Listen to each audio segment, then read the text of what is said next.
I was working the evening shift at a bistro in Lyon when an American couple walked in at 6:15 p.m., demanding dinner. Not asking. Demanding. The woman actually snapped her fingers at me. In France. At a restaurant that doesn't even turn on the kitchen until 7. "We have a reservation," the man announced, showing me his phone. The booking was for 18:15. He'd typed it exactly like that into the form.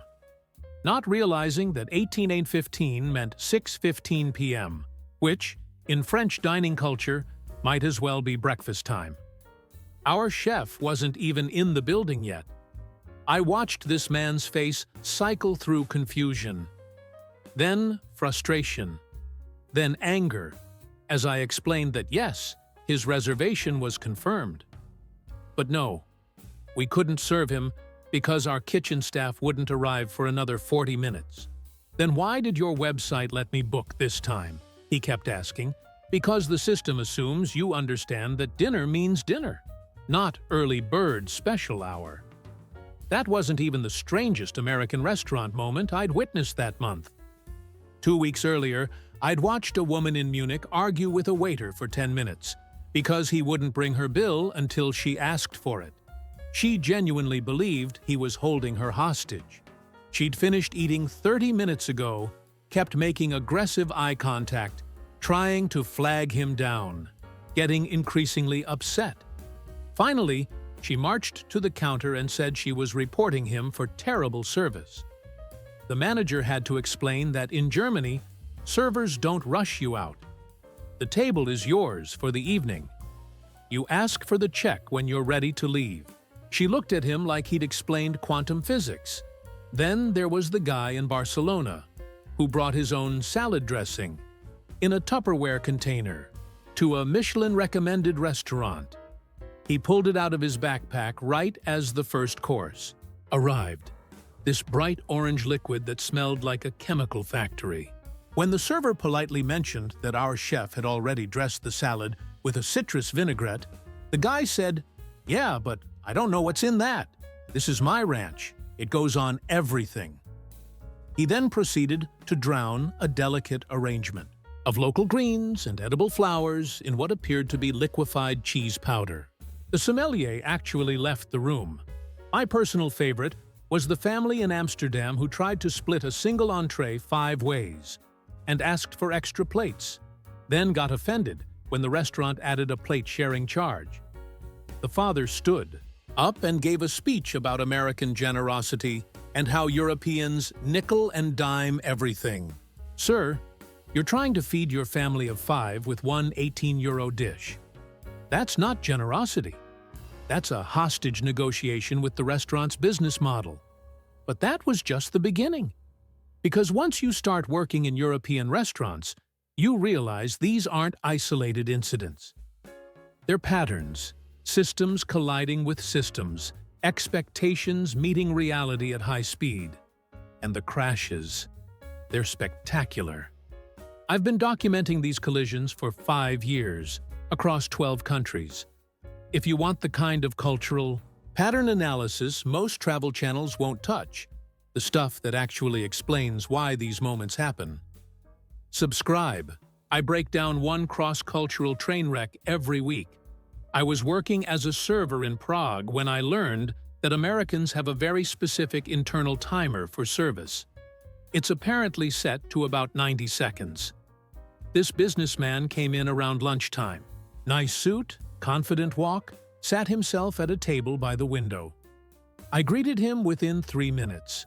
In Czech restaurants, that's actually quite fast. We brought him a menu, gave him time to look it over. Standard procedure. But I could see his leg bouncing under the table, fingers drumming.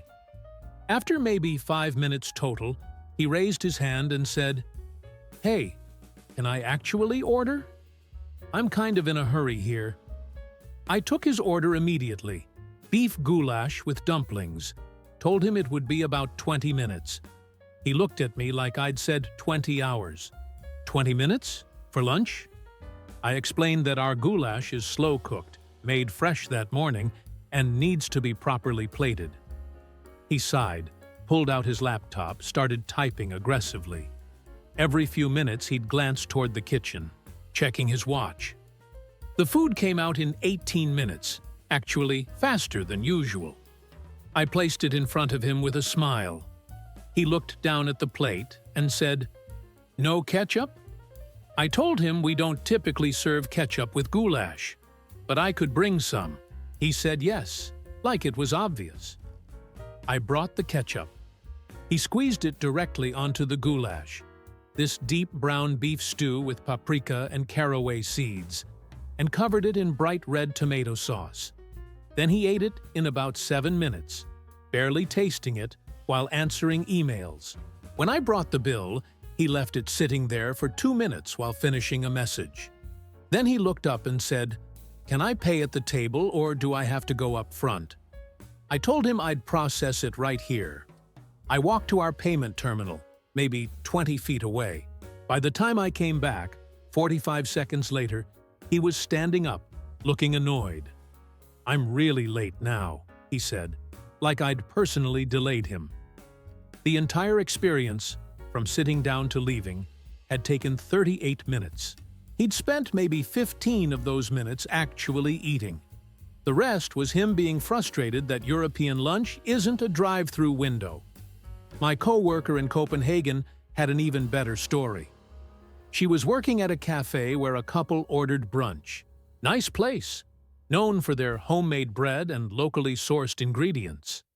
The woman ordered poached eggs with salmon. The man got the pancakes. They were chatting, drinking coffee, seemed relaxed.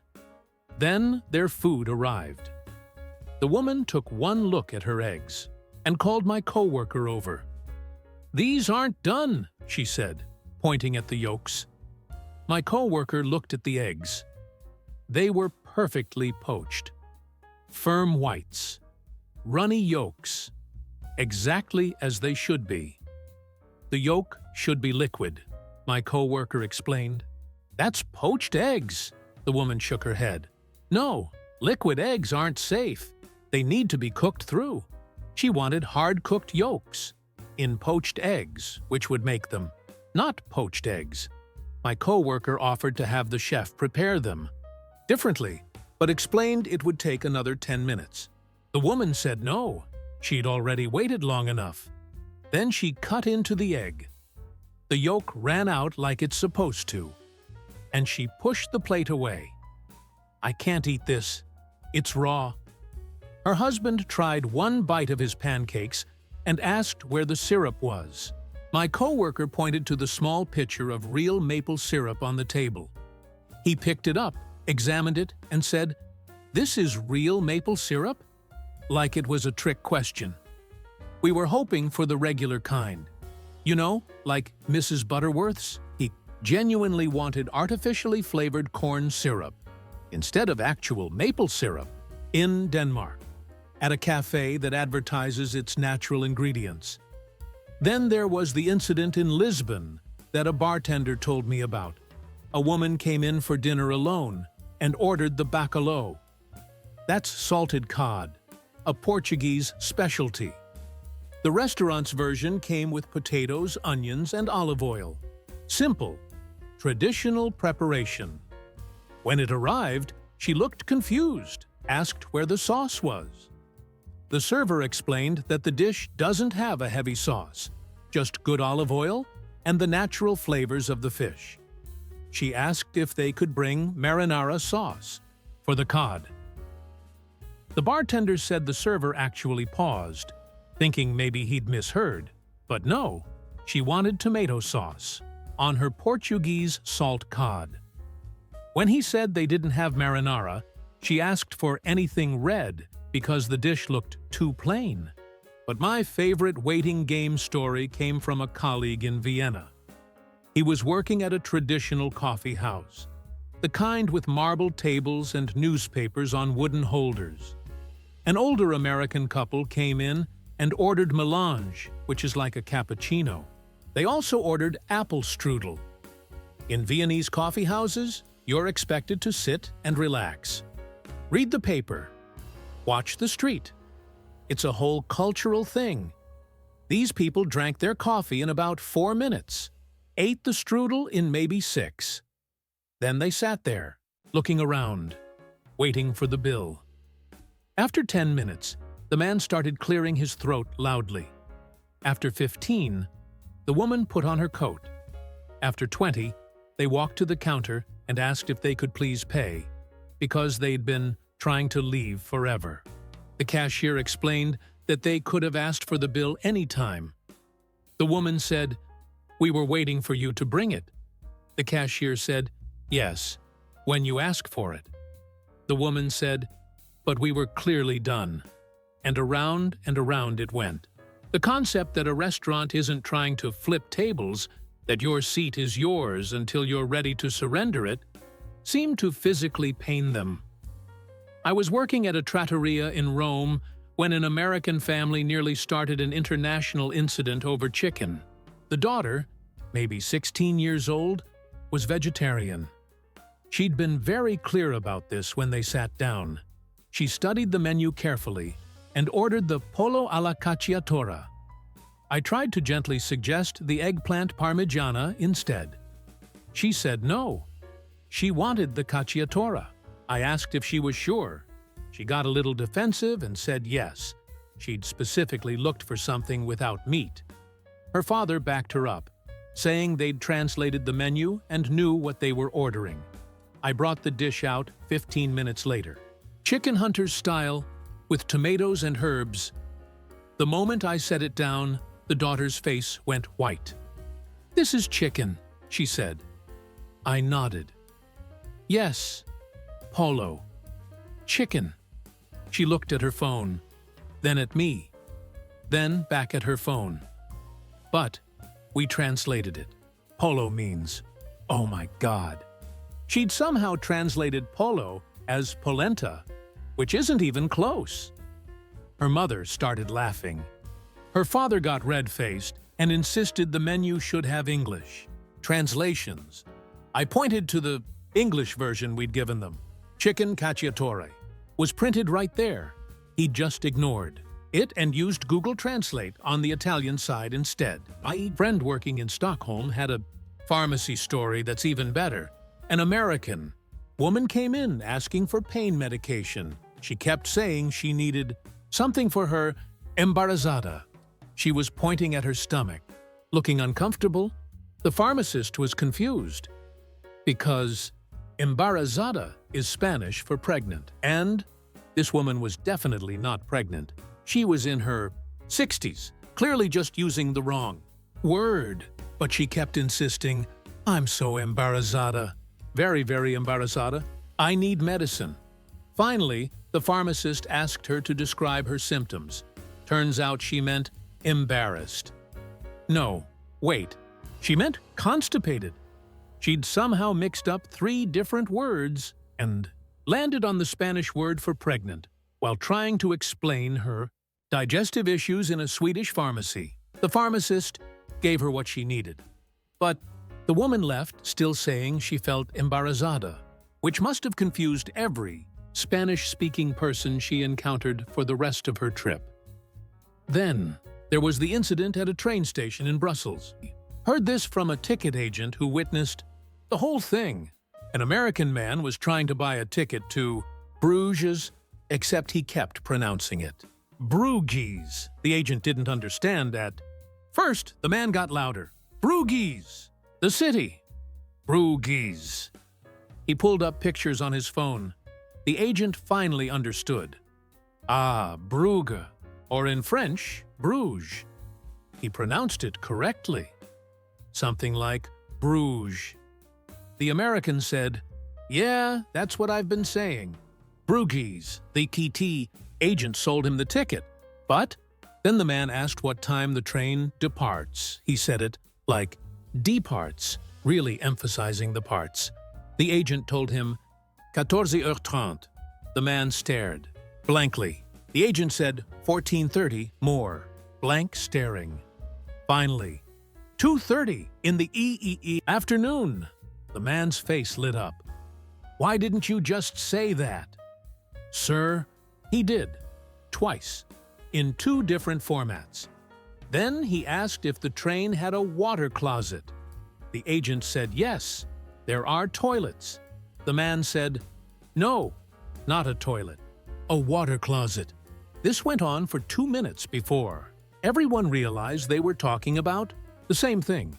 Americans use water closet to sound fancy. Europeans use WC or toilet because it's just a normal word. The collision of someone trying to be sophisticated while actually making communication harder was beautiful to watch. This is what I do here. I don't just collect restaurant horror stories. I decode why Americans and Europeans are speaking different cultural languages, even when they're using the same words. If that distinction matters to you, you already know what to. Hotel receptionist in Athens told me about an American guest who called the front desk at 2 a.m. in a panic. She said there was an emergency. Someone had broken into her room and left a mysterious device on her bed. She was scared to touch it. The receptionist went up immediately, ready to call the police. The mysterious device was a bidet attachment that housekeeping had accidentally left on the bed while cleaning. The woman had never seen a bidet. She'd convinced herself it was some kind of surveillance equipment or weapon. The receptionist had to explain what a bidet was, how it worked, why it existed. The woman kept saying, "We just use toilet paper in America, like normal people." She checked out the next morning, but the best translation disaster I personally witnessed was in a bakery in Amsterdam. An American tourist wanted something: chocolate. She pointed at the display case and asked for a dozen of those brown cookies. The baker looked where she was, pointing. Those were Stroopwafels, which aren't cookies. They're 2 thin waffles with caramel syrup between them. Also, they're not brown, they're golden, and a dozen is a lot. The baker tried to clarify. "You want 12 Stroopwafels?" The woman said yes. The brown cookies. He started packing them up. Then she noticed the price adding up on the register and got upset. "Wait, why are they so expensive? They're just cookies." The baker explained they're freshly made Stroopwafels, not mass-produced cookies. She insisted they looked just like Biscoff cookies from airplanes, so why should they cost more? The baker, very patiently, explained that Stroopwafels and Biscoff cookies are completely different products from different countries, with different ingredients. She bought 2 instead of 12, but made sure to tell him that American bakeries don't try to scam tourists like this. The look on his face was the look of a man who'd explained the same thing 3 times that week. I was working at a pub in Dublin when I learned that Americans think everywhere is like TGI. Fridays, this couple came in on a Thursday night. The place was busy. Locals watching football on the TV. Good atmosphere. They sat at a table, and within 30 seconds, the woman was waving at me. Before I could reach them, she'd already started rearranging the table, moved the little number stand, pushed the condiments aside, organized the menus into a neat stack. When I got there, she handed me the menus without looking at them and said, "We'll both have water with lemon, no ice, and can you turn down the TV? We can barely hear ourselves think." The TV was showing a crucial match. The entire pub was watching it. I wasn't going to turn it down. I brought them water, gave them a minute. When I came back, they ordered fish and chips. Standard order, no problem. But then the woman added, "And we'll need extra napkins, and ketchup, and malt vinegar. And can you bring the sauces all at once so you don't have to keep coming back? We like to have everything ready before the food arrives." I brought what I could. When their food came out, the man immediately picked up the fish with his hands and bit into it, just picked up the entire piece of battered cod and ate it like a sandwich. His wife did the same thing. They finished in maybe 8 minutes, while half watching the game, which they'd decided was fine to listen to now. Then they pushed their plates forward, empty except for some scattered chips, and the woman said, "This was great, super authentic, just like the pictures." What got me was the tip. They left 20% exactly, which sounds generous. But in Ireland, tipping isn't really a thing. We pay servers actual wages. If you tip, it's usually a few euro for exceptional service, or you round up the bill. This couple left a calculated 20%, then seemed to expect special gratitude. The woman actually waited a few seconds after putting down the money, like I should acknowledge it. When I just thanked them normally and started clearing, she looked disappointed. My colleague in Milan had a similar experience with an American woman who treated a family-owned osteria like a chain restaurant. She came in and asked if they had a gluten-free menu. The owner said no, but he could modify some dishes. She asked what exactly he could modify. He started listing options.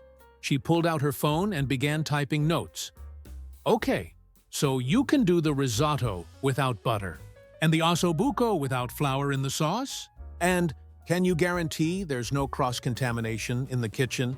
The owner, who'd been cooking for 40 years, explained his kitchen is small and traditional, not a medical facility. He could do his best, but he couldn't guarantee anything if she had a serious allergy.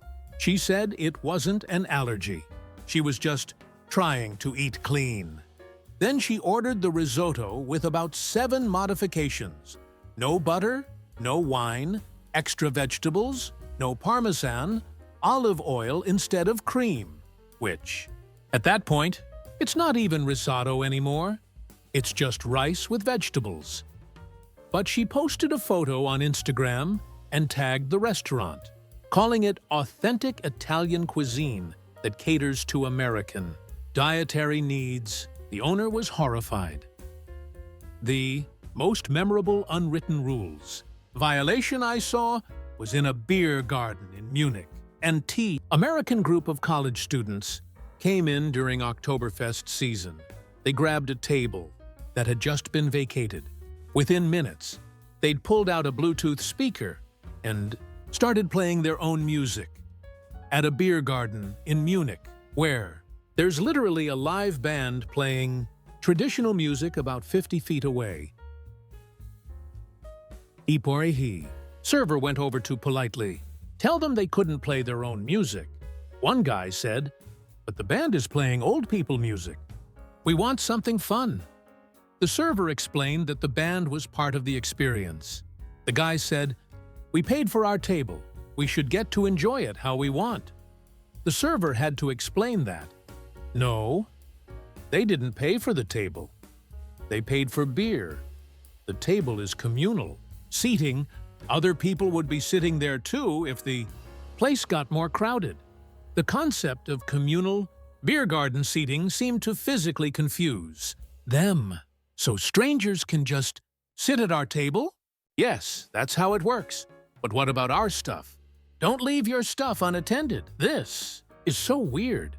They turned off the speaker but spent the next hour looking uncomfortable every time someone sat near them. Eventually, another group joined their table. Friendly Germans who tried to make conversation.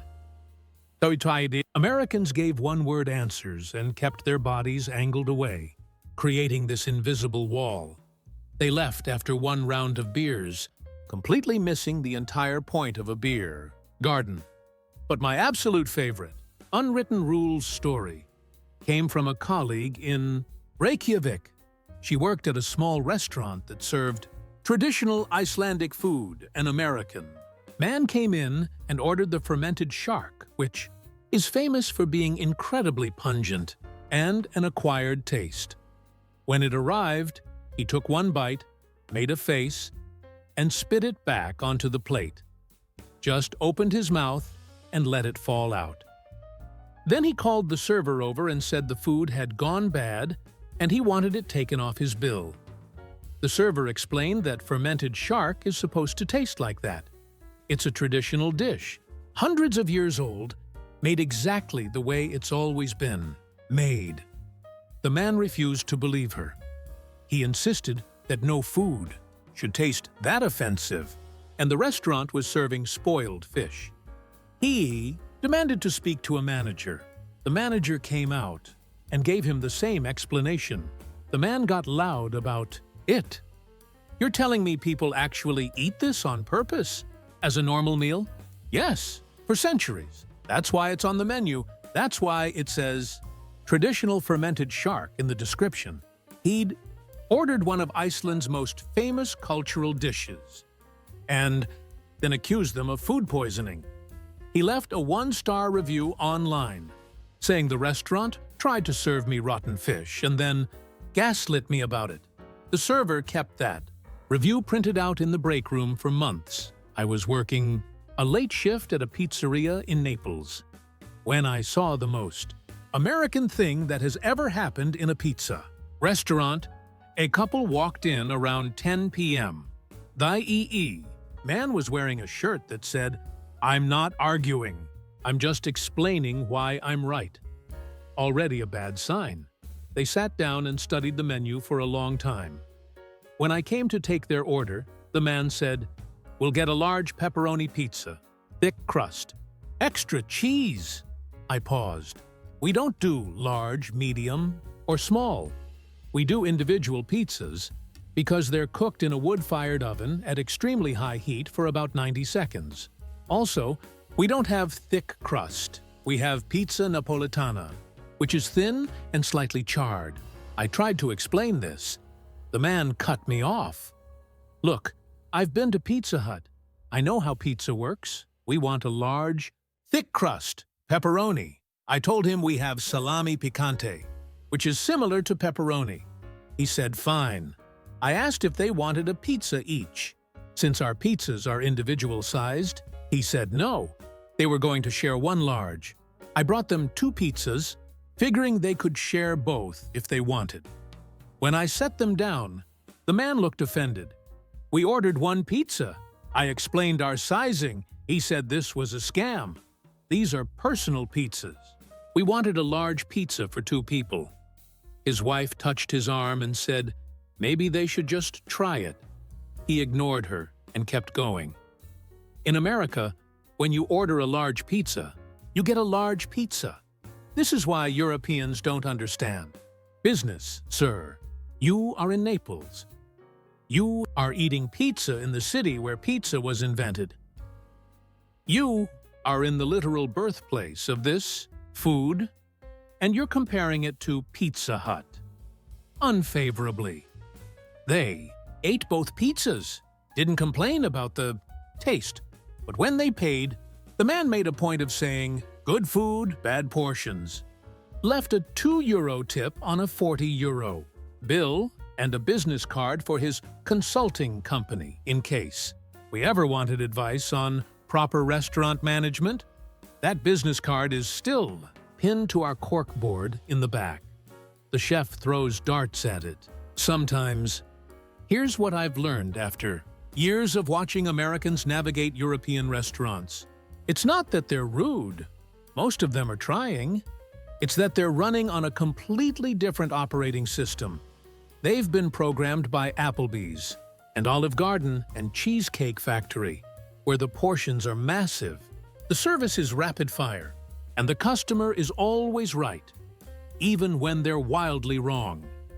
Then they land in Europe, and none of their shortcuts work. The code doesn't compile. The system crashes. These stories never stop coming, and I never stop tracking them. Most channels give you reactions to viral moments. I give you frameworks that explain entire cultures. The people who subscribe aren't looking for entertainment. They're looking for the operating manual. If you've made it this far, that's probably you. Just last week, someone asked me if we could cook the pizza a little longer because they don't like it when the bottom is spotty. That's called char. It's how you know the pizza is properly cooked in a wood-fired oven.